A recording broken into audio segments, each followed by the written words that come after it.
Unboxing special here. My name is Adam with Control Kill and the Game Machine and Transparency Pro for those you know my YouTube channel. We're doing a special unboxing today. I have something really interesting actually. It's a brand new game for a very classic system. And you could be wondering what in the world am I talking about. Well, it seems that a company calls themselves Watermelon has worked 5 years developing a game for the Sega Genesis, or for people overseas, known as the Mega Drive. And so these people have been working on this. It's an RPG, and they finally have released the second print of it. There was a first print, it was like a collector's edition. And this game, I ordered it back in January, and it just finally came in. It took them about too much to put it together. So this is the reprint edition, they are calling it.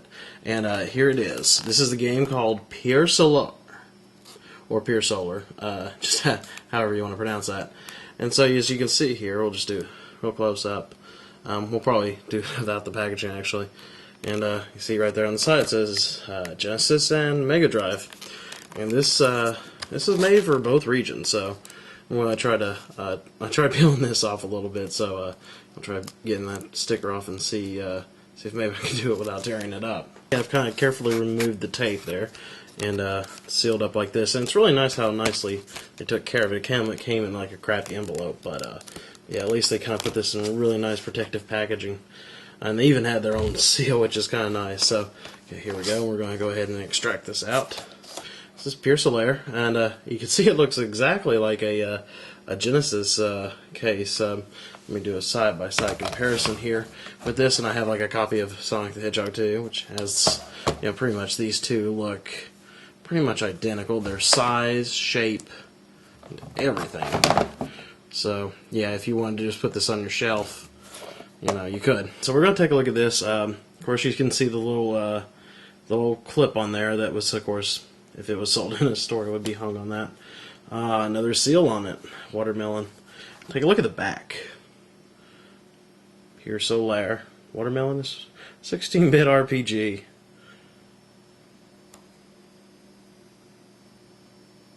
And there's, I guess, the brief description of story. Has a website on it. Not used to seeing that on many Sega Genesis games.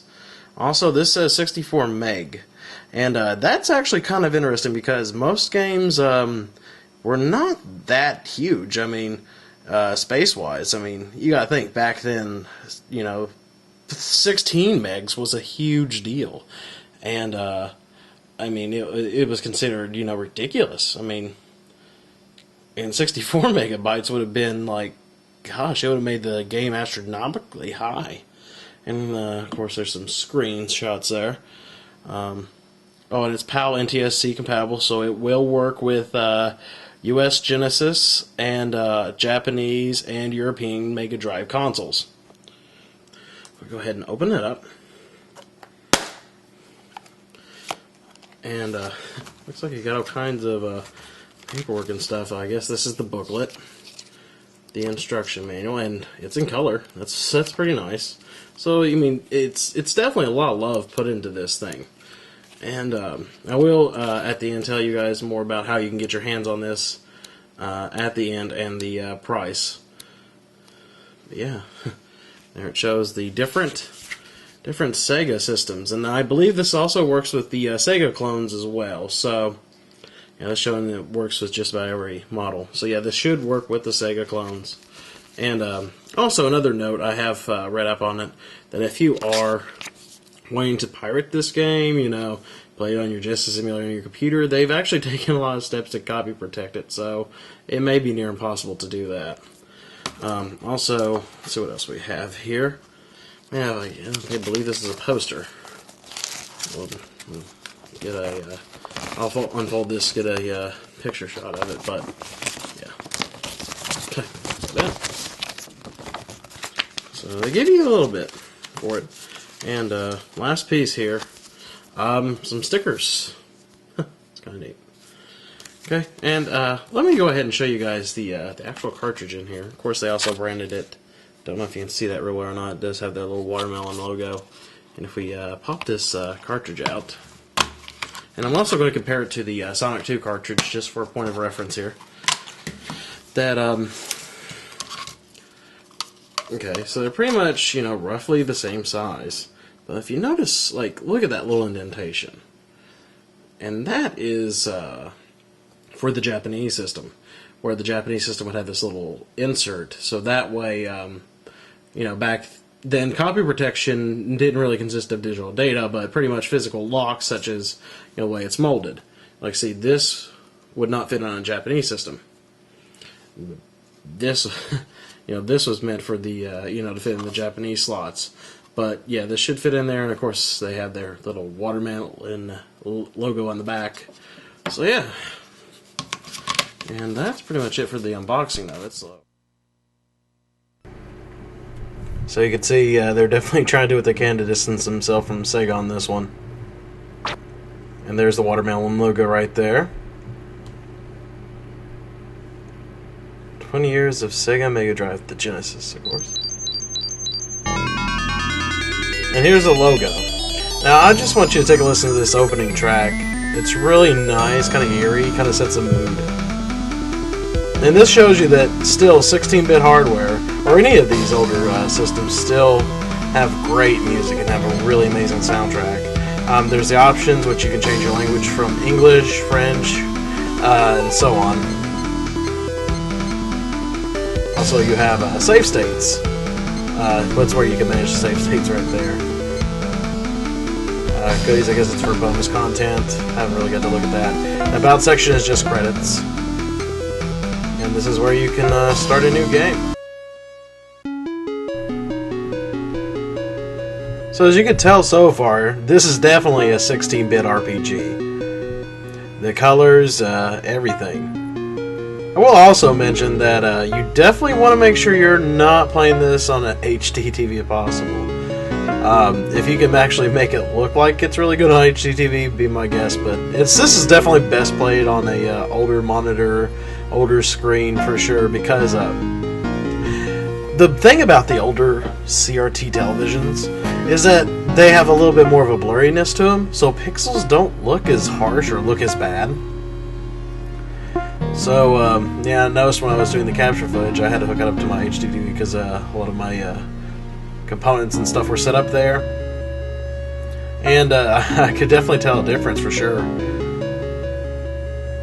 So, yeah, let me give you a tidbit of the what's going on here in the background. Now, I haven't gotten too far. I've only played like about an hour into it. I've gotten to at least where I can experience some gameplay. But what's going on is this boy named Houston. It's like Houston, but instead of a H-U, it's H-O. I don't know how you say that. His father is greatly ill, and the doctor's out of town doing whatever it is he's doing. And the boy mentions to his mother that Houston, that they need to get this herb that grows out in the forest, but his mother explains to him that it is so dangerous most soldiers would not even go in there. But being that he is a Japanese RPG character, he doesn't listen to his mother, and he goes on to figure out, to try to, you know, get this plant and save him. And I'm going to read the description off the back of the box for you guys of the exact story, because I haven't gotten too deep into it. As Houston's father lies suffering from a seemingly incurable illness, the young botanist and his friends Elena and Ed Ost, they have such weird names, set out to discover a cure. Let me try that again. Set out to discover a cure amidst of the journey. Let me take a break and say, little cutscene clips like this is definitely 16-bit for sure. Definitely love that. Just the way it looks and everything. But I digress. Sidetracked.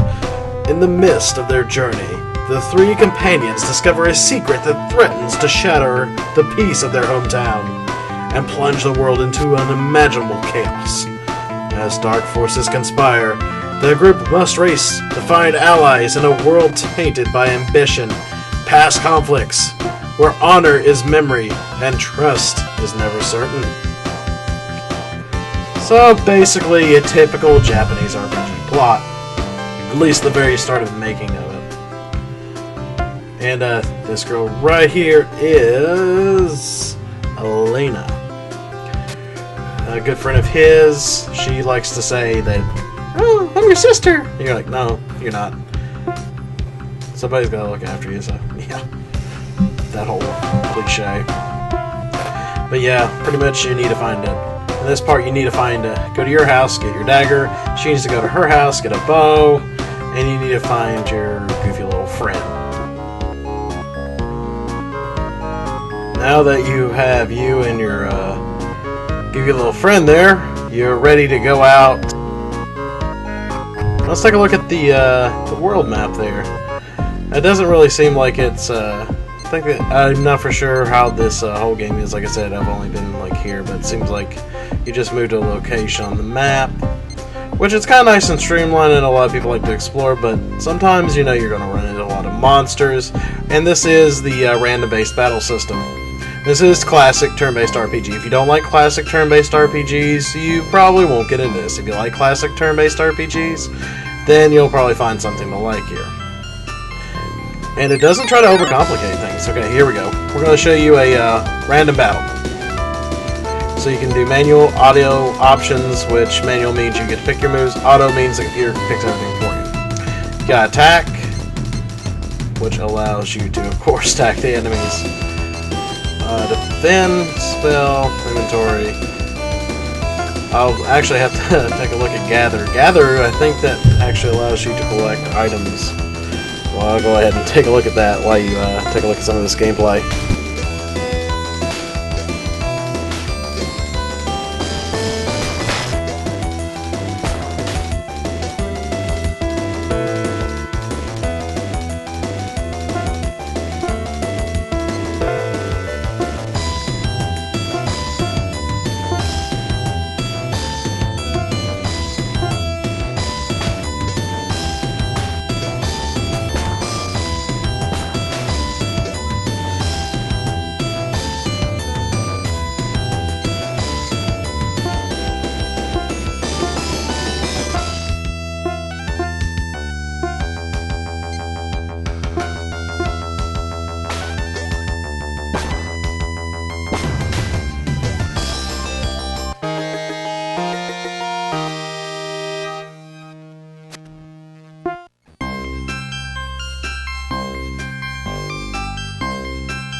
Mechanic where you use gather, and what that means is it gathers energy into your gather bar, and it increases the power of your attacks and magic.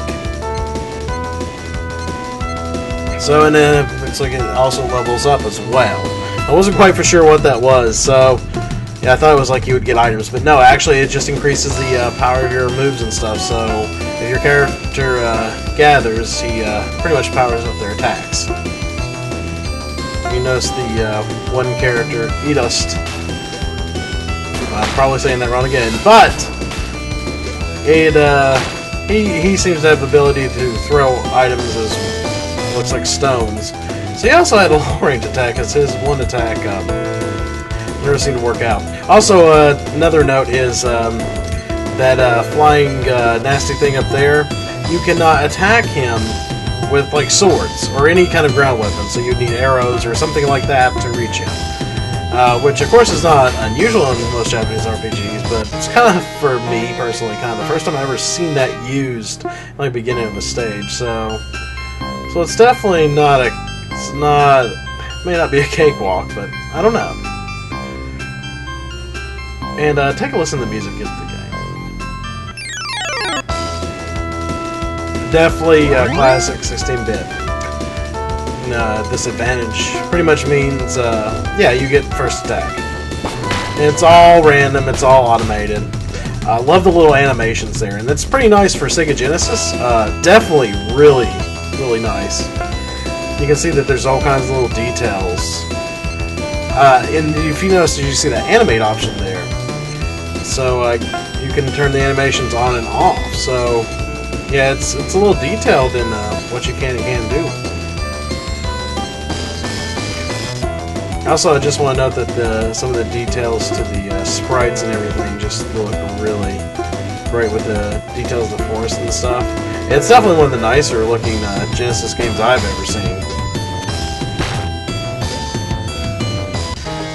And there's another neat thing about this game, where we were talking about the soundtrack. If you have a Sega CD,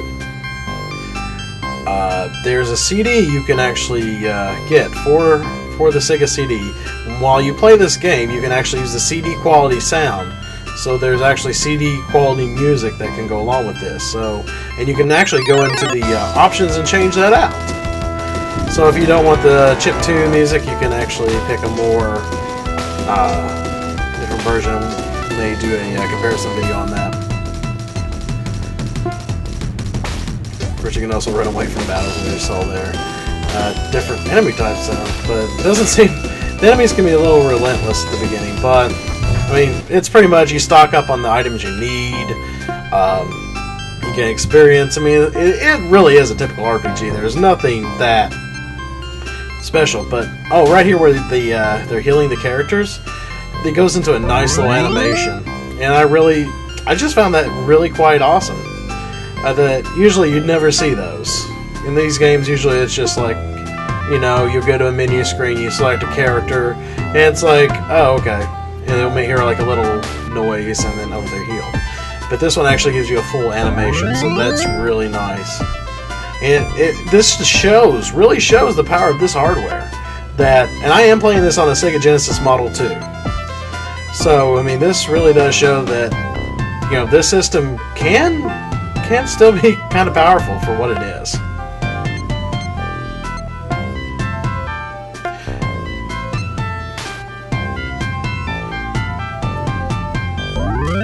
But yeah, definitely a lot of little details.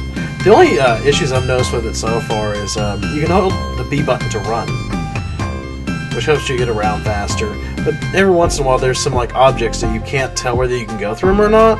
So sometimes you're going to maybe walking into a couple of walls you don't really realize you're walking into a couple times. So that'd be the only downfall of it so far.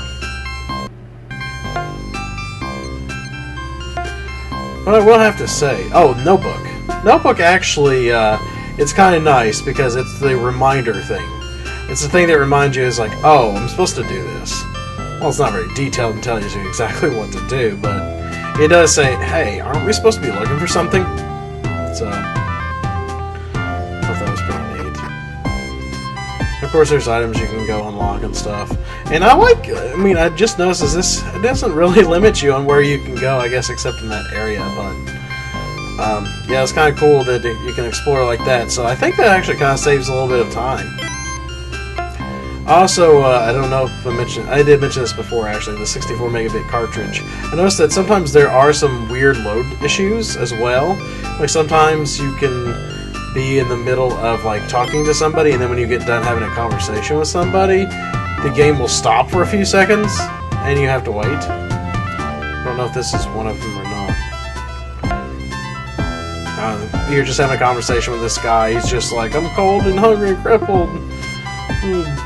Give me rabbits, and just some random stuff. But yeah, there have been occasional slowdown moments on it, and I just believe that's just the memory limitations of the system, but can't really say for sure. But so far it looks really good, and it's I'm pretty astounded for what it is. So now if you guys are curious about how to get a hold of your copy, you should be able to go to the website PierSolar.com. So yeah, just go to www.PierSolar.com, and you can order this game. And this is the reprint edition. This is not the collector's edition, which goes for a ridiculous amount on eBay. But yeah, you can get this edition for $45. Like I ordered this back in January. Now this actually takes like a couple months really to get it to you, and I believe that's just all the production time they put into it. But for me, it's definitely worth it. If you're a big retro fan and you want to support these kind of, I don't like to call these homebrews as much as I like to think of these as this is just a new kind of indie game. Kind of think of it like Xbox Live, except I'll actually just think of it like an independent studio just developing an Xbox game, but these guys developed on Genesis. So yeah, 45 bucks. I think that was including the shipping too. So 45 even for me, and you can use PayPal for that. So yeah, definitely. So definitely, I think it's worth giving a shot, especially if you're a retro RPG fan. Definitely want to give this one a look at for sure. But those of you who aren't for sure, don't have a Genesis, I don't know if I'll run out and buy one for it. But definitely, if you're an old school RPG fan and you love collecting stuff like this, I think it's worth it. I mean, like I said, I haven't completed the game yet, but so far, I'm kind of enjoying it. The gameplay is, classic turn-based. There's nothing too overcomplicated about it. It's not saturated in, the modern JRPG, stuff of crazy anime girls and robot fights or whatnot. Yeah, so for more gaming videos, please visit controlallkill.org. Also, your source for gaming news, information, and some really cool contests where you can win some great prizes. So guys, till next time, game on, and visit controlallkill.org.